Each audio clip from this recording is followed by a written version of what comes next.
Kenapa orang korupsi? Karena dia ingin mencapai tujuan, ingin mencapai kekayaan, tapi dengan tidak kerja keras, gitu. Baik menipu maupun berjudi. Nah itu. Nah, ini berarti dia kebohongan untuk berdasarkan kebutuhannya.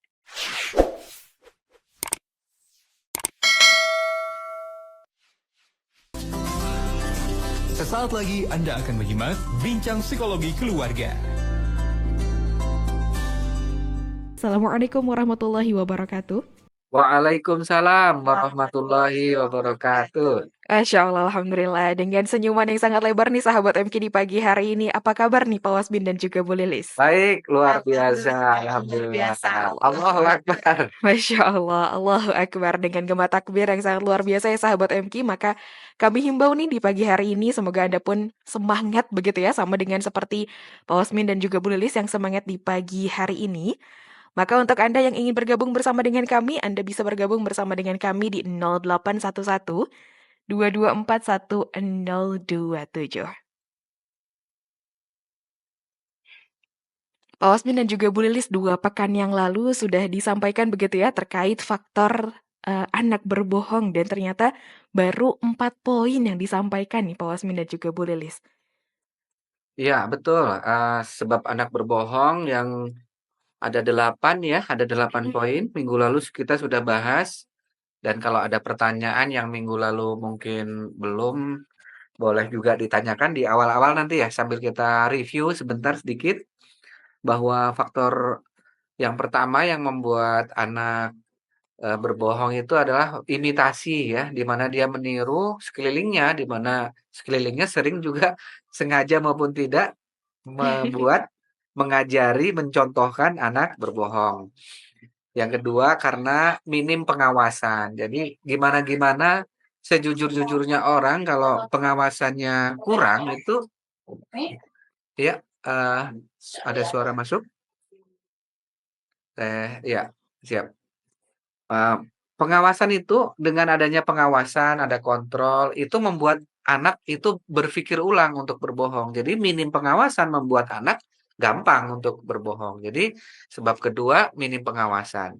Yang ketiga menghindari hukuman. Biasanya orang tua yang mendidik anak dengan hukuman-hukuman yang fisik keras membuat anak takut. Ini untuk membuat anak jujur itu agak lebih sulit.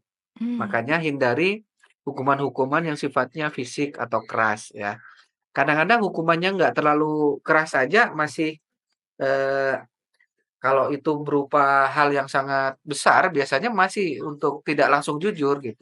Tapi dengan hukuman yang keras itu biasanya hal-hal kecil pun mereka berbohong gitu, padahal hal yang tidak perlu berbohong sebetulnya, sehingga berbohong. Maka nanti teknik memberikan hukuman juga harus diperbaiki. Waktu itu sudah kita bahas ya teknik memberikan hukuman. Yang keempat adalah anak pengen mencapai tujuan, tapi karena dia terbiasa dari kecil, dilayani hal yang instan, maka ketika dia ingin mencapai tujuan, dia berbohong gitu. Karena kalau dia nggak berbohong, dia nggak mencapai tujuan itu, ya. Makanya untuk yang keempat ini mengajari anak mandiri, mengajari anak bisa problem solving, mengajari anak untuk bisa mencapai tujuan dengan kerja keras, itu akan meminimalkan anak untuk berbohong gitu. Salah satu berbohong untuk mencapai tujuan kan dengan korupsi. Ya, korupsi itu bentuk kebohongan yang besar itu, menipu kan, berbohong, menipu itu kan satu satu rumpun itu. Kenapa orang korupsi? Karena dia ingin mencapai tujuan, ingin mencapai kekayaan, tapi dengan tidak kerja keras gitu, baik menipu maupun berjudi. Nah itu. Sehingga membiasakan anak memperoleh dengan jerih payah itu menghindarkan dia untuk melakukan kebohongan. Salah satunya korupsi. Nah, ini empat hal ini yang kita nanti akan teruskan pada 4 hal berikutnya. Hanya kita perlu dinamikanya di mana kadang-kadang, eee, anak yang punya kesempatan untuk berbohong, sebetulnya dia nggak perlu berbohong karena lingkungannya berbohong, akhirnya dia berbohong. Artinya imitasi juga menjadi penyebab ya. Ini imitasi, kemudian faktor minim pengawasan gitu. Ada apa istilahnya kalau, kejahatan itu terjadi jika ada Kesempatan. kesempatan dan ada kemampuan gitu ya. Jadi kesempatan itu salah satunya karena nggak ada yang ngawasin. Jadi ini 4 faktor ini memang saling dukung-mendukung, kadang-kadang juga berdiri sendiri gitu ya. Nah ini, yang kemarin ya. Ada pertanyaan belum dijawab ya? Kalau tidak kita lanjutkan ke poin berikutnya. Masih ada yang tertinggal nggak kemarin Boleh pertanyaan? dilanjutkan Pak Wasmil, Lanjut alhamdulillah dulu sudah aja terjawab ya. semua. Nah yang menarik yang faktor yang kelima nih, Mmm. kebohongan salah satu faktor bohong itu kreativitas ya, kok lucu ya. Imajinasi. Orang yang imajinatif, kreatif itu ternyata berpotensi untuk berbohongnya lebih tinggi daripada orang yang kurang kreatif ya. Mmm. Makanya kapan ya, waktu itu seminar entrepreneurship ya, salah satu pembicaranya dia pemilik bimbel terbesar waktu itu di Indonesia, Mhm. dia punya sebuah teori ya, bahwa kalau ada pegawai negeri yang korupsi, dia sebetulnya orang kreatif, katanya begitu. Dan kalau orang kreatif itu cocoknya bukan jadi pegawai katanya, cocoknya jadi entrepreneur katanya begitu. Mmm. Makanya dia salah masuk kerjaan tuh. Harusnya dia jadi seorang pebisnis tuh. Nggak cocok jadi seorang pegawai. Pegawai itu kan basic-nya mengabdi. Dia dia memang tidak dikhususkan untuk mendapatkan keuntungan sebesar-besarnya dengan modal sekecil-kecilnya gitu, gitu kan.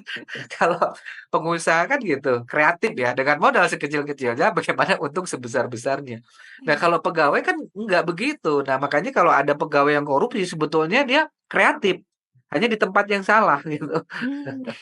tempat yang salah. Nah, anak-anak yang kreatif itu juga bisa loh mencari celah-celah untuk di mana gitu titik lemahnya, dia bisa bohong gitu.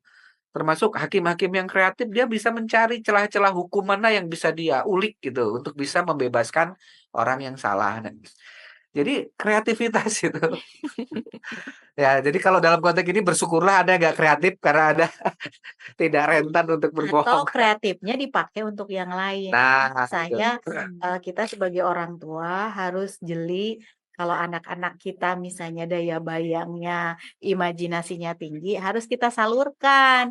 Kalau Mmm. tidak salurkan, Mhm. nanti jangan-jangan dia mengambil ke arah tadi, arah ke pembohongan Bohongan. gitu. Iya. Nah itu kecuali misalnya dia mau cerita, ini cerita menghayal gitu. Jadi Mhm. saya mau cerita nih menghayal, karena saya juga waktu kecil itu seneng, main sekarang juga saya lihat anak-anak sekarang kan main yang boneka kertas ya, dikasih baju, terus, cerita. Nah, saya tuh juga seneng itu, gitu. Nah, ini ya, bermain menghayal aja gitu, bukan ini.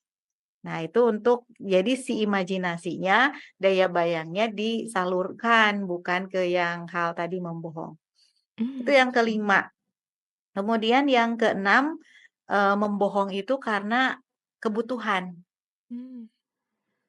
Kebutuhan, tapi dia tidak diajarkan untuk mendapatkan sesuatu itu dengan jerih payah gitu. Nah, akhirnya berbohong. Dan kadang juga ini sebenarnya kemarin kayak saya, kemarin pergi keluar kota dengan dulu, beliau itu tuh dosen saya gitu ya, karena sekarang kita sama seprofesi gitu, kita ada acara di luar kota, kemudian dia cerita, ceritanya itu anak ya, anak ini, bapaknya lagi dipijit gitu, terus anaknya bilang, "Papa, itu ada kakek-kakek, orang tua kakek-kakek yang teriak-teriak," katanya gitu. "Somai somai, kasihan Pak," katanya gitu, "kasih uang ya," katanya gitu. Nah, ayahnya kan karena mendengar begitu, akhirnya anaknya dikasihlah 10.000. Nah, udah dikasih 10.000, udah ini, "Emang tadi teriaknya apa?" "Siomay siomay," katanya. Jadi kan anaknya ini anak tadi ya, anak kreatif, Kreatif. anak cerdas gitu ya, Mhm. jadi akhirnya dia begitu gitu. Terus dia ada kebutuhan juga, kebutuhannya apa? Kebutuhannya pengen beli siomay gitu. Jadi, eee anak ini mungkin ngelihat kalau kalau ayahnya suka memberi, ke yang minta-minta gitu, kasihan dan sebagainya. Nah, akhirnya, anaknya akhirnya berpikir, "Gimana ya, saya butuh nih, pengen siomay," gitu. Nah, gimana caranya? Kreatif sih gitu ya, untuk mencapai kebutuhannya dia beli siomay. Dan emang kalau ini jatuhnya emang, eee tipis, nyaris bohong ya gitu. Tapi sih dibilang juga bohong sih enggak ya, wong juga dia bilang, "Ini ada orang tua, ada kakek-kakek yang teriak-teriak, kasihan, kasih uang dong," gitu. Nah, bapaknya kan mikirnya, "Oh, kakek-kakek tua mungkin pengemis," akhirnya dikasih 10.000 gitu. Terus bapaknya penasaran, "Emang tadi teriaknya apa, si bapak ini?" "Siomay siomay." Oh, berarti tukang jualan siomay gitu. Nah, makanya anak-anak kita itu harus dibiasakan mendapatkan sesuatu itu ada jerih payahnya. Tidak gampang untuk mendapatkan sesuatu sehingga ketika ada pengalaman misalnya, saya pengen beli siomay. Nah, kayak anak saya misalnya pengen naik kuda. Nah, dia pengalamannya adalah bahwa kalau misalnya mendapatkan uang bisa dengan, jalur, imbalan atau prestasi gitu. Nah, anak saya kan lagi TKB mau masuk ke SD. Nah, akhirnya, "Bu, cepet Bun, aku mau baca 2 lembar," gitu. "Nah, Mang tunggu dulu ya, aku mau baca dulu." Si Mangnya bingung kenapa naik kuda suruh nunggu dan mau baca gitu. Nah, anak saya akhirnya baca 2 lembar cepet gitu, dapat uang kan 10.000. Nah, untuk tadi naik kuda gitu, karena dia ada pengalaman. Jadi kayak misalnya nih anak saya yang, bujang yang kuliah, "Bun, ada kerjaan nggak? Aku mau keluar kota tanding, futsal di kampus aku," gitu. "Ada nggak, kerjaan?" Nah, kenapa? Karena pengalaman itu anak saya dibiasakan kalau mendapatkan sesuatu itu dia tidak dengan gampang gitu. Jadi ketika dia refleks aja, "Ada kerjaan nggak, Bun?" Gitu. "Apa ya?" Itu tuh transit aja gitu. "Transit kamu ini," gitu. Saya tahu sih transitnya pakai Google Translate gitu.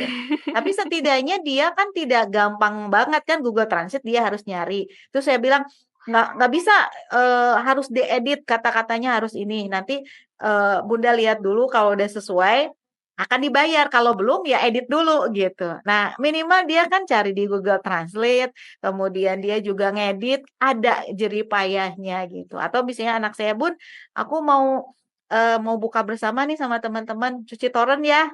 "Ya, 50.000 ya, Bun, ya." Kan biasanya 50.000, "Iya," gitu. Nah itu, jadi sehingga ketika dia ada kebutuhan, dia tidak memikir gimana caranya biar enak dan bohong akhirnya kan.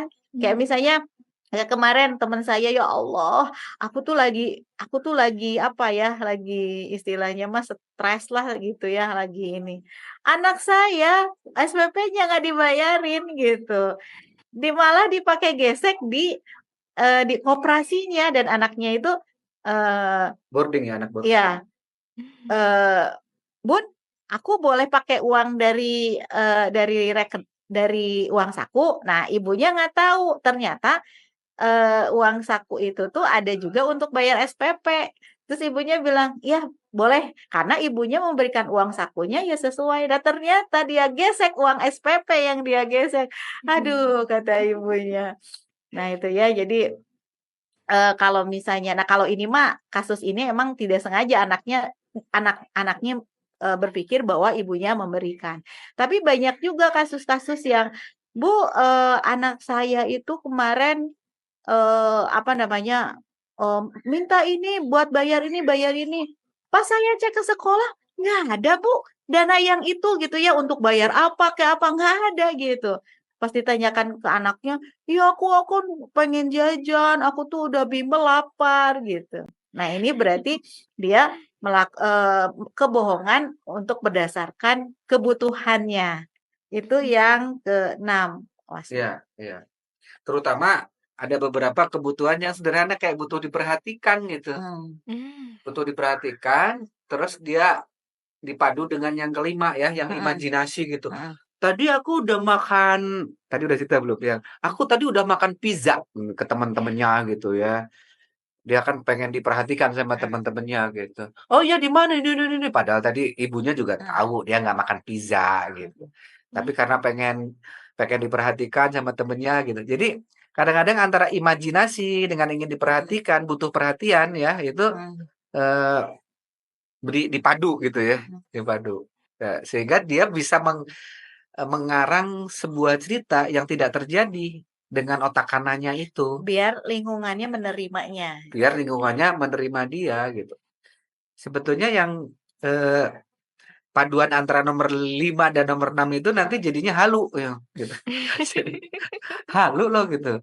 Saya juga ada beberapa kali itu dialog dengan orang yang ya karena kalau dari sisi penampilannya kan nggak meyakinkan ya, tapi kok ngomongnya kok gede-gede gitu, tinggi-tinggi gitu, ngomongnya tinggi lah gitu ya. Kalau pejabat ya pernah ketemu pejabat ini gitu, kalau ini ya punya ini, Siapa saya itu pernah ketemu berjalin, tapi kok masa sih? pernah aset di sini gitu. Kadang-kadang kita ini beneran gitu atau halu gitu. Karena sebenarnya kalau orang yang punya aset, orang ini masih malas juga ngapain ngomong ya. Kenapa dia harus pamer-pamerin aset? Gitu. Nggak ada kepentingannya gitu. Kalau dia motivator mungkin dia biar dia ingin membuktikan, dia motivator bukan gitu. Iya, itu 2 poin ya, karena kalau yang poin nomor 4 ini ingin mencapai tujuan, misalnya dia punya tujuan apa yang kalau dia jujur tidak tercapai. Nah, kalau yang nomor 6 ini butuh perhatian. Jadi kebutuhan untuk diperhatikan, dia akan mencoba mencari apa yang membuat orang bisa perhatian pada saya. Apa sih orang itu tertariknya? Maka dia akan karang tuh kalau tidak ada pada dia. Nah, mengarang supaya dapat perhatian orang itu menjadikan bohong jadinya gitu. Bohong termasuk keinginan kita butuh diperhatikan dengan kadang-kadang cerita-cerita bodor gitu. Tapi bodornya kadang-kadang mulai bodor yang keterlaluan gitu ya, apalagi udah ke arah bodor-bodor yang eh, pornografi gitu. Kadang-kadang pengen dapat perhatian tapi jadi terjebak ke porno gitu. Atau kan kalau cerita bodor mah ya bodor aja gitu. Nggak, maksud saya nggak harus bilang kemarin ya saya pernah, maksudnya cerita bodor tapi dia seolah-olah menceritakan pada dia, kan sebetulnya nggak perlu juga gitu, karena pengen diperhatikan itu kadang-kadang membuat dia mencocokkan apa yang dibutuhkan orang, dan ketika kebutuhan itu nggak ada pada dirinya, dia akan karang gitulah di situ, terjebak bohongnya di situ gitu. Terjebak bohongnya di sana. Ya, itu 2 poin dulu. Mangga, silakan. Baik, Masya Allah. Terima kasih Pak Wasmi dan juga Bu Lilis. Menarik sekali begitu pembahasan di pagi hari ini, sahabat MQ. Baik sahabat Dina, Pak Wasmi dan juga Bu Lilis, juga sahabat MQ, insya Allah kami akan kembali tentunya di segmen kedua. Sebelum masuk ke segmen kedua, kami simak terlebih dahulu beberapa informasi berikut ini.